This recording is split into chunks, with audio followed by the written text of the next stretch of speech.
um, 35 minutes or so that we have before the breaking of our fast.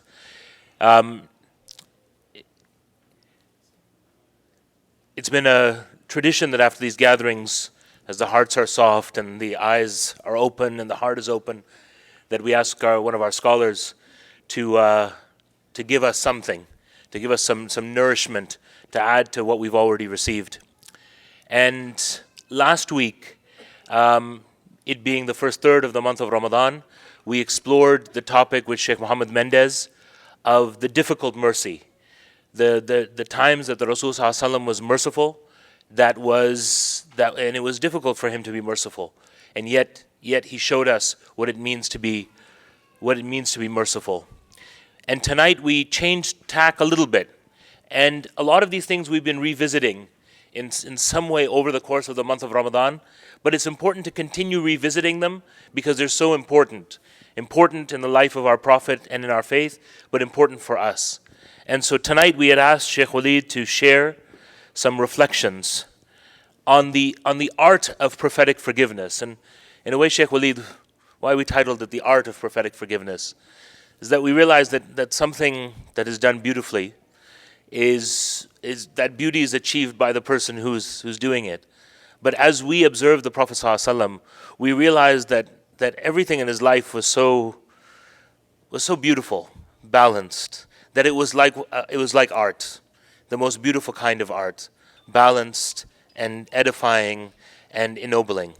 And so we wanted to explore tonight the theme of the art of prophetic forgiveness, how the Prophet ﷺ forgave, how he engaged in the act of forgiveness, and what that means for us today, and how we can take that art, that beauty, that nobility into our own lives.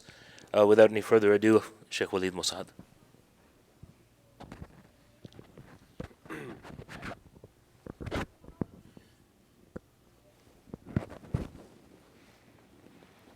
Bismillah ar-Rahman ar-Rahim.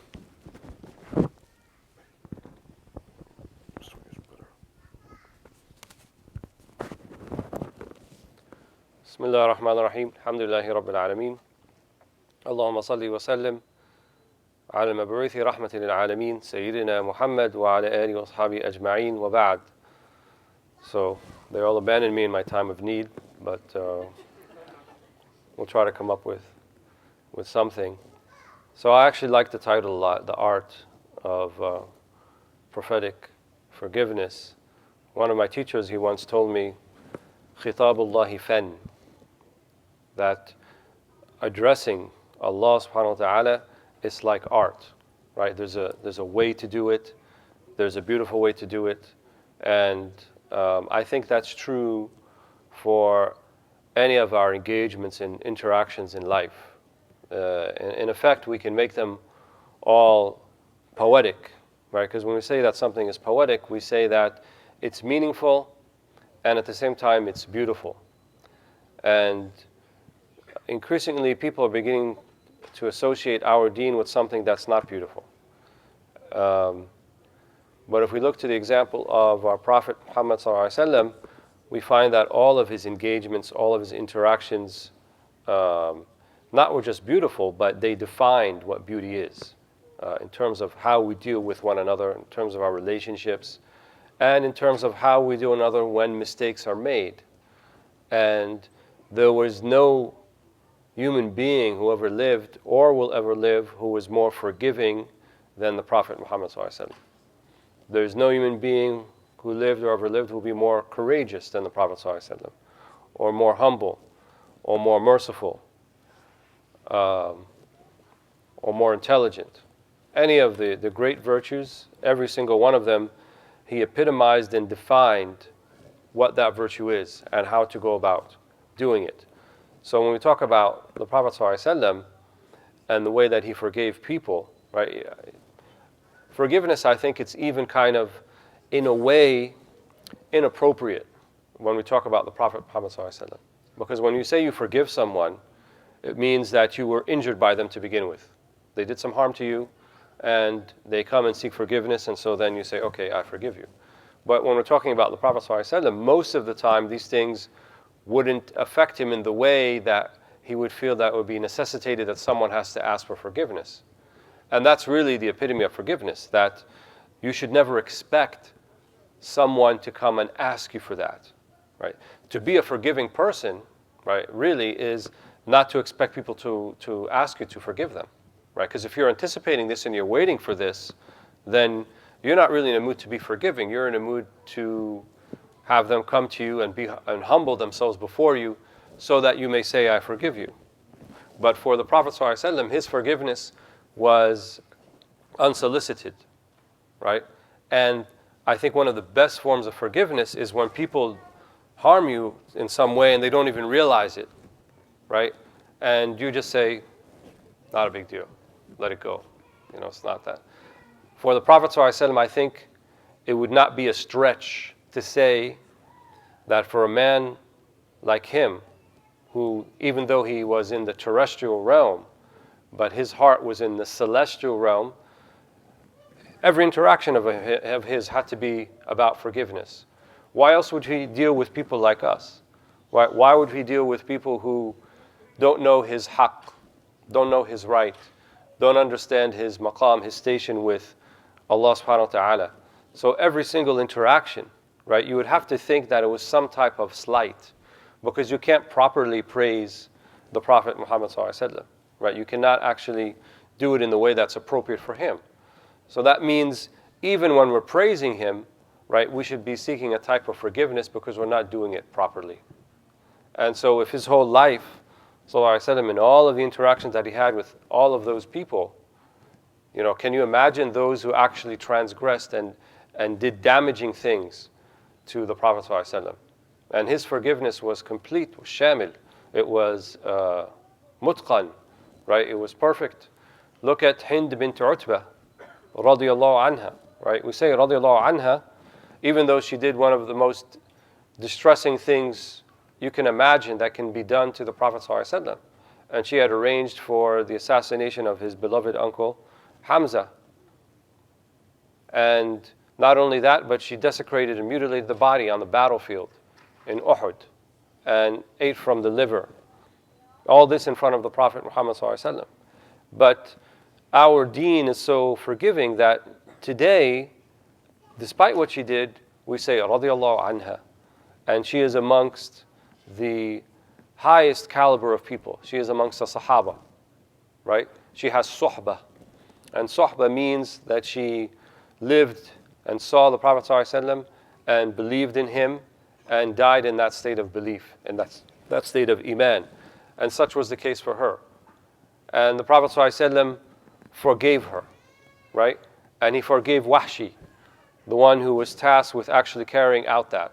And he too became Muslim, even though they did the most difficult thing that you can imagine that someone would have to forgive, that they killed and are party to the destruction of a loved one.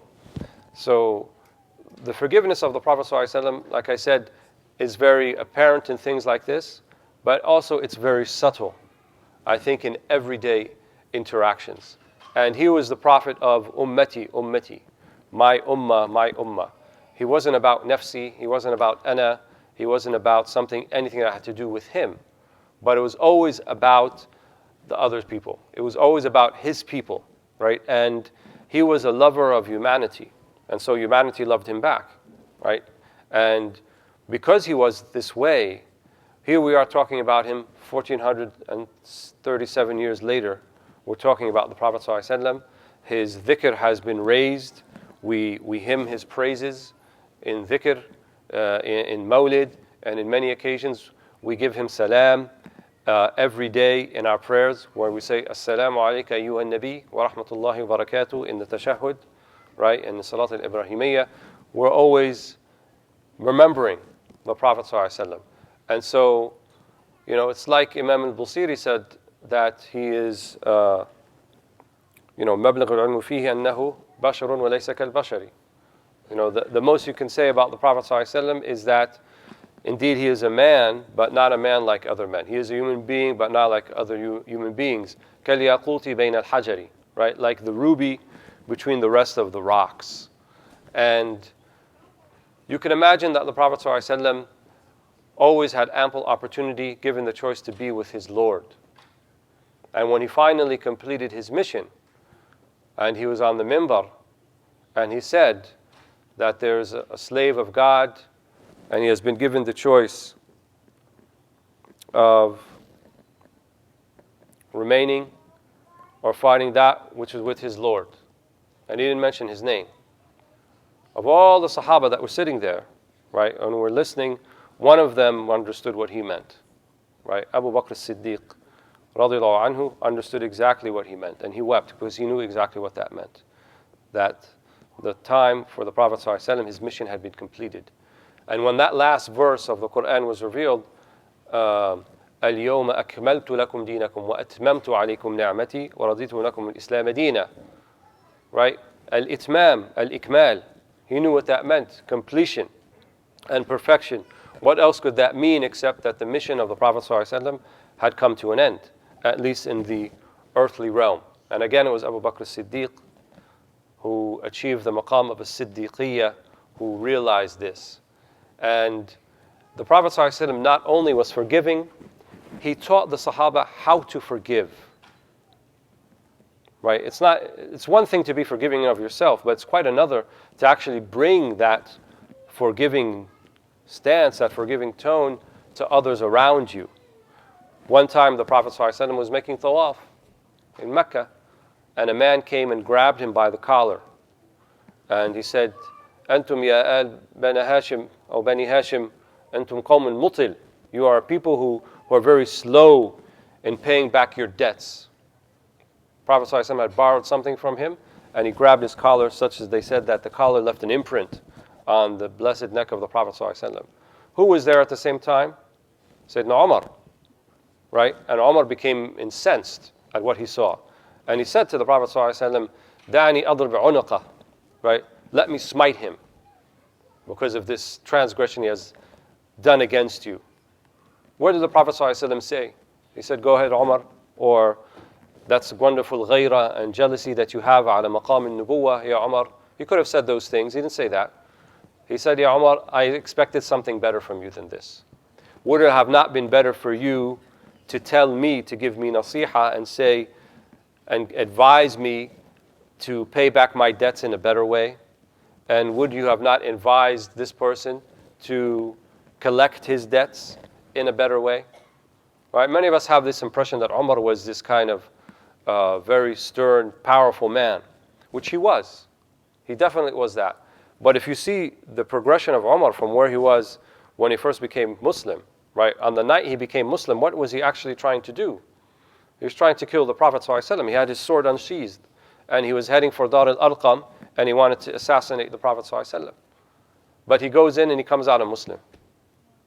And years later, arguably the most successful Khalifa of the Prophet ﷺ, in terms of the one who was able to expand the reach of Islam to the greatest degree and have the greatest stability during his Khilafah, was that of Umar. Right? And it was not by the sternness of Umar that happened. It was not by his wielding of power, but it was by his wielding of mercy, by his wielding of forgiveness. So he was Umar al-Faruq, radiallahu anhu, الذي يفرق بين الحق والباطل, the one who can discern between truth and falsehood, but it was by his mercy, to the degree that Umar would go out on many nights during his Khilafah, and he would see if there was any needs that any of his people needed. If there are people who are hungry, if there are people who are sick, if there are people who need to be clothed, and he would see to it himself. Right? And many people didn't know what Umar looked like, even at that time. And so he would go and he would tend to their needs, and he would carry satchels of food on his back, and he would bring it to the people, and they didn't know who he was. Where did he get that from? Right? How did he become like this? How did Umar become this soft person, right, who was an exemplar of prophetic mercy and prophetic forgiveness? It came from the Prophet Muhammad ﷺ.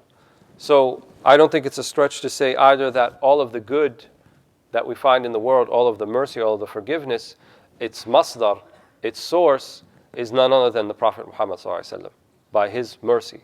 And the Quran says about him, فَبِمَا رَحْمَةٍ مِّنَ اللَّهِ لِنْتَ لَهُمْ, by Allah's mercy, you became gentle, right? You became the type of person who is pardoning and forgiving and accepting of others' faults. Don't believe the people who say that Islam, it's about, judging people, or it's about finding fault in others and being this kind of very critical armchair type of critic about everything that everybody does. There's a sister, some of her hair is showing from the hijab. Are the brother's shorts not quite reaching past his knee? Is his beard not quite the right length? And all these things. Our obsession with these outward aspects of Islam, right? It's not indicative of our Islam, but it's indicative of the effect of the times that we live in on our practice of Islam. The Prophet ﷺ did not go around walking al-Medina and checking people's, the length of their hem or their skirt to see if it made up to measure. The Prophet ﷺ was concerned with much greater issues than this. He was concerned with rectification of the hearts, right? Bringing the hearts together, bringing together one another and rectifying them and consoling them towards Allah subhanahu wa ta'ala. That was his mission. He was not an inviter to Islam. He was an inviter to Allah subhanahu wa ta'ala, right? He called to Allah subhanahu wa ta'ala. He didn't call to the specific outward practices of Islam, even though those are important. So what we know and what we remember about the legacy of the Prophet ﷺ is the effect that he was able to have on those hearts. It was not by violence, it was not by the sword, it was not by compulsion that he brought all those people together, but it was by mercy, and it was by forgiveness, and it was by empathy, understanding where people are and where they are coming from. Right? We mentioned the other night that people would come from all different types of backgrounds and all different places and do all sorts of different things. The A'rab, the desert Bedouins, who were not accustomed to city life, and they came just to listen to the Prophet ﷺ, just to know something about him. And so they would tie their camel inside the masjid, or even let their camel urinate inside. And on occasion, they themselves would urinate inside the masjid. The Prophet ﷺ was not harsh or austere with them. In fact, he let them go. And he told the Sahaba to not do anything to them. And he is the one who took care of the matter himself. He didn't want those people to be disparaged. He didn't want those people to be transgressed against, even though they came from a different cultural understanding and a different cultural background. If we were to apply that same principle today, right, because we're many different cultures, we're many different backgrounds, we may even have a different way of dress and of how we apply our particular understanding of these Islamic principles, that does not mean that you have a monopoly on the truth, right? It does not mean that your understanding of Islam is the privileged one and the rest of the people have a faulty understanding, right? I think a lot of what is kind of the important and pivotal aspect of forgiveness, which is often not mentioned, is humility, right? It's understanding that a mistake was made perhaps, but it's being able to dismiss that mistake, right? And the reality of you being able to dismiss that mistake will be based upon your humility, right? Because when you say, I forgive you, or you made a mistake with me and I forgive you, it means you did something to me, right? So it's about me, it's about I. But what if there was no me, or the me or the I, or the sense of the me was diminished, right? And it was just about Allah. Allah is the doer and He is the receiver, right? So that act that person actually did wouldn't have happened without Allah's will, right? And your reception of that particular act, again, would not have happened without Allah's will.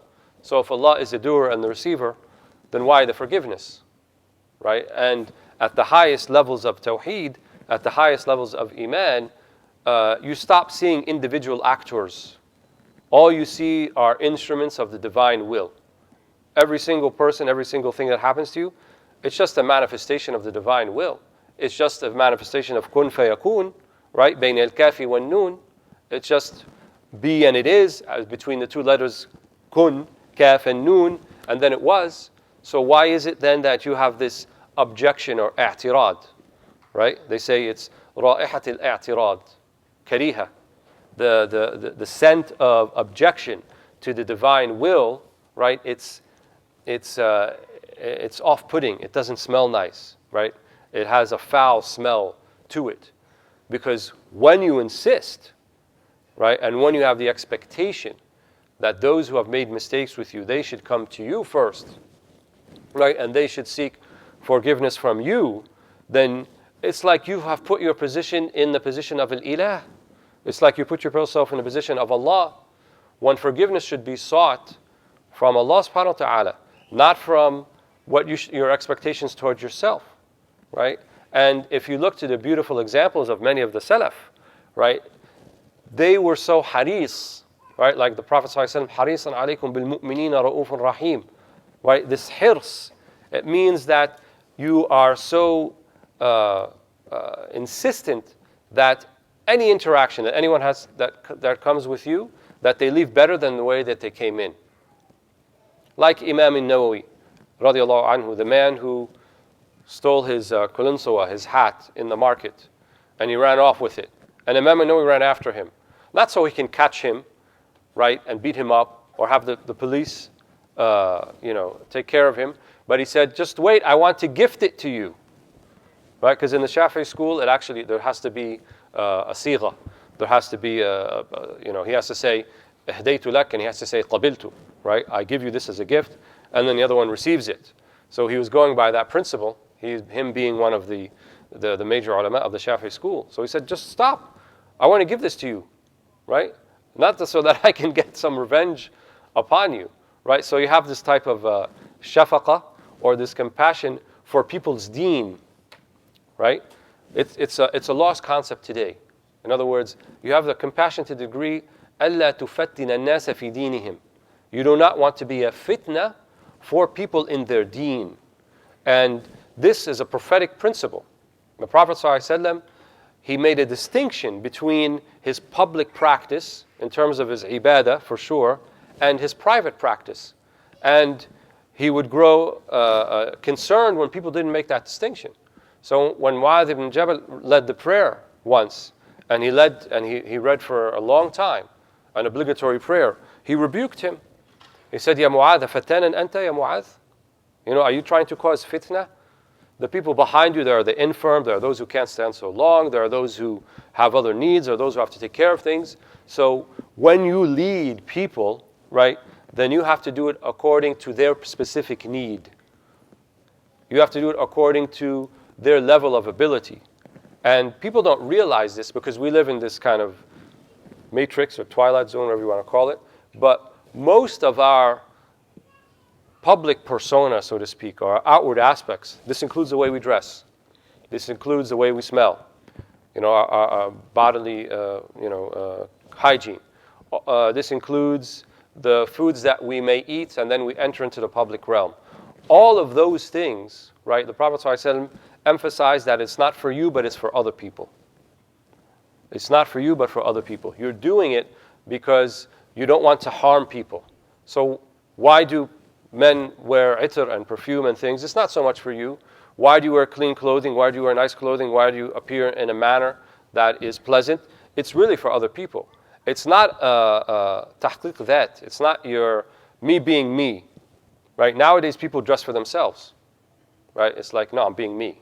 And I'm being the me that I have to be, and I can't be anybody else, so I'm being me. And that's the mantra of the modern age, right? Heidegger said that the mantra of the modern age is be yourself. Where in the ancient world it was know thyself, not be thyself, right? How can you be yourself if you don't know yourself?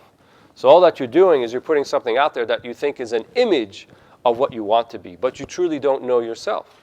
The book that we started reading yesterday, and I think we're going to read tonight too, the Imam al-Harawi said in his biography that when he would go out in public, he would wear the finest of clothes, right, and ride the finest of steeds and appear in the finest of manners. And when he would go home in his house, he'd go back to wearing his kind of tattered, very humble type of clothing. And he said, I would do this because when I appear in public and I am a teacher and I am representing, in a sense, the deen, then I want people to have, to stand in awe of the deen. It's not about me, but I want them to stand in awe of the deen.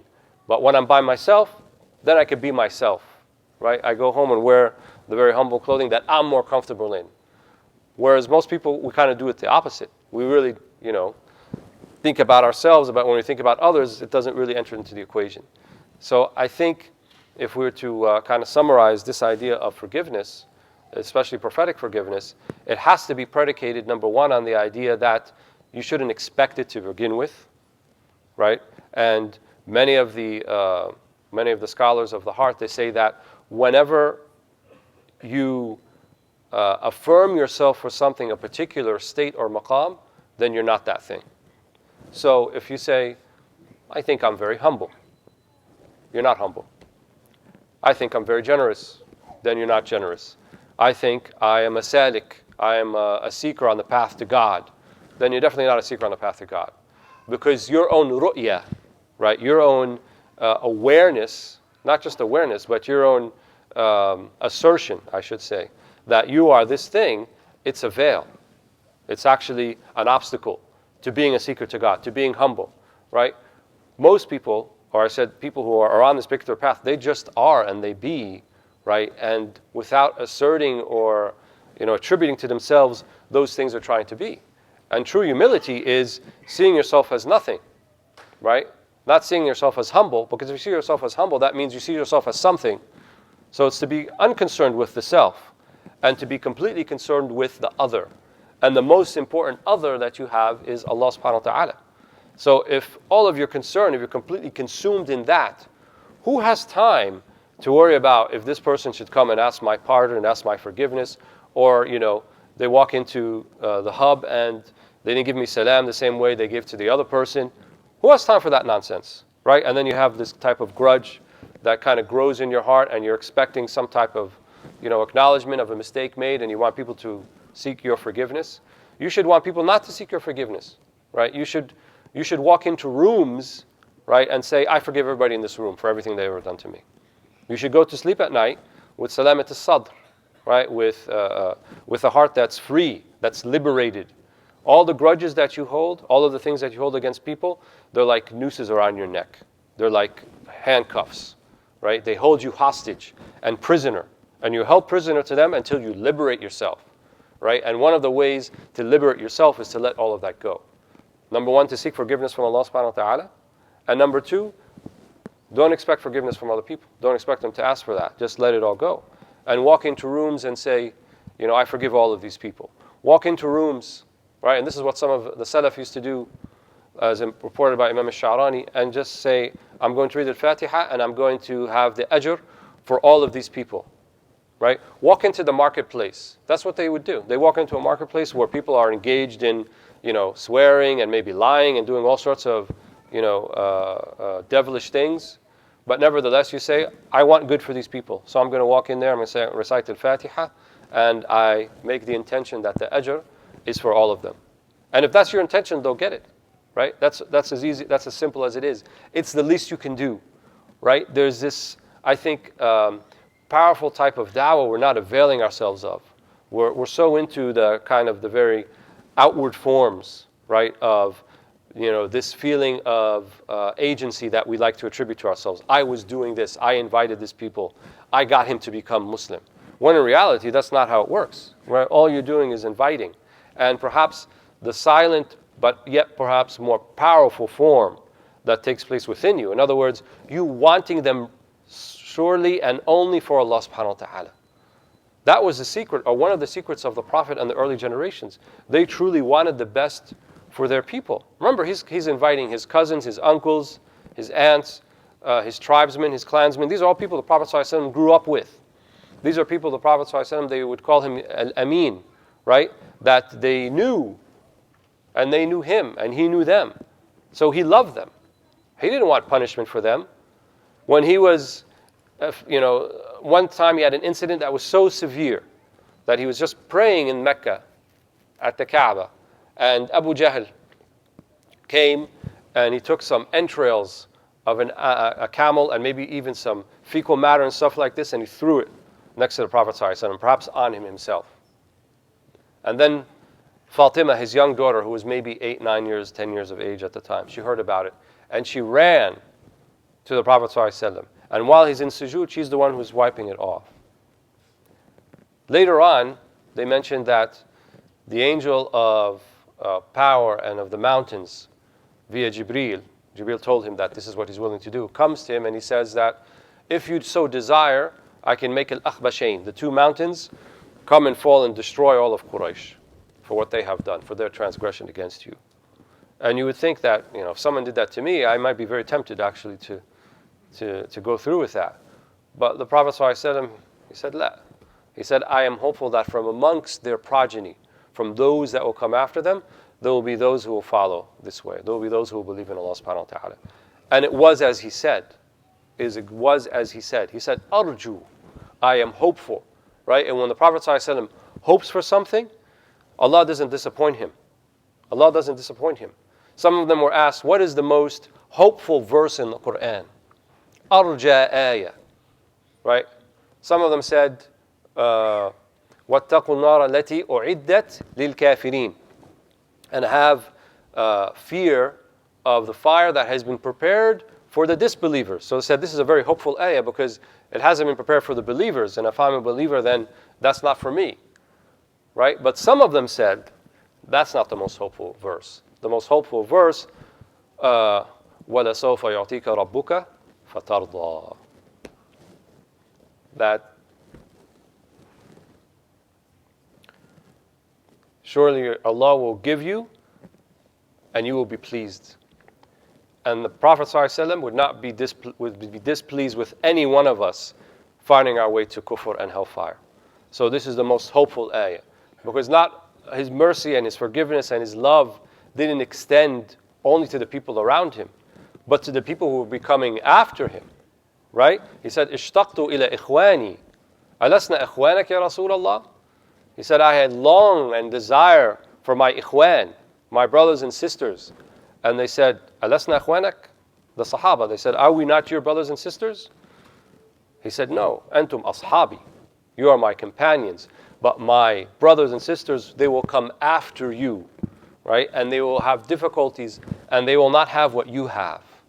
They will not have the aid and the help that you have. And he said that the amal of one of them, right, is like 50 of you. And the Sahaba were confused. They said, 50 of us or 50 of them? He said, no, 50 of you. In other words, the one person, despite their circumstances, right, they will have an award equivalent to maybe 50 of the companions. Maybe 50 of the companions. Why? Because there's no one to help. And I have to be honest, we're living this Islam right now despite ourselves. Despite ourselves. Despite all of the things that are happening. It's actually somewhat miraculous that, and because only that Allah subhanahu wa ta'ala huwa يعني يتكفل بحفظ الدين. He is the one who said, إِنَّا نَزَّلْنَا الذِّكْرَ وَإِنَّا لَهُ لَحَافِظُونَ. So He is the one who is protecting this deen. But if it was left up to us, there would be no deen left. But we still have the Salah, we still have the Quran, we still know basically what Islam is, it's well defined, we know how to practice it. But despite all of the difficulties and our inability or lack of resolve in practicing it in the way that it was meant to be, we still have the deen, we still have Islam, right? And that's a beautiful thing. And like I said, the Prophet ﷺ, he would be disappointed, right, to find that any one of us would be disappointed. And so when we think about forgiveness, right, let's have prophetic forgiveness. Let's not expect forgiveness. Let's forgive people before they ask, right? Let's slights and things that some people will take to heart, just let it go. Go to sleep at night and say, I forgive this person, that person, and it's over with. And wake up the next morning like it's not there. And you may say, well, that's really hard. That's really difficult because some people just, get on your nerves and so forth. But if you really, really desire it, and you really want it, and you want to do it for Allah subhanahu wa ta'ala, you will do it. Right? Abu Dhar al-Ghifari, radiyallahu anhu, once had a major slip up. Big time. Right? He called Sayyidina Bilal a very disparaging word. What would be equivalent today to the N-word? He said, Ya Ibn al-Sawda. That's what he said to Sayyidina Bilal. He called him by that. And Bilal became very upset. He came to Islam to get away from that. He didn't come to Islam to be reminded of the old system, of the tribal system, that he was a former slave, right? And he complained to the Prophet ﷺ. So the Prophet ﷺ summoned Abu Dhar. He said, did you say this? And he had to admit that he did. And the Prophet ﷺ rebuked him. He said, Ya Abu Dhar, innaka imra'un fika jahiliyyah. You are a man, you still have jahiliyyah in you. What did Abu Dhar do? Did he go home and curse Bilal? Did he get so angry that he put him in this difficult position with the Prophet ﷺ? La.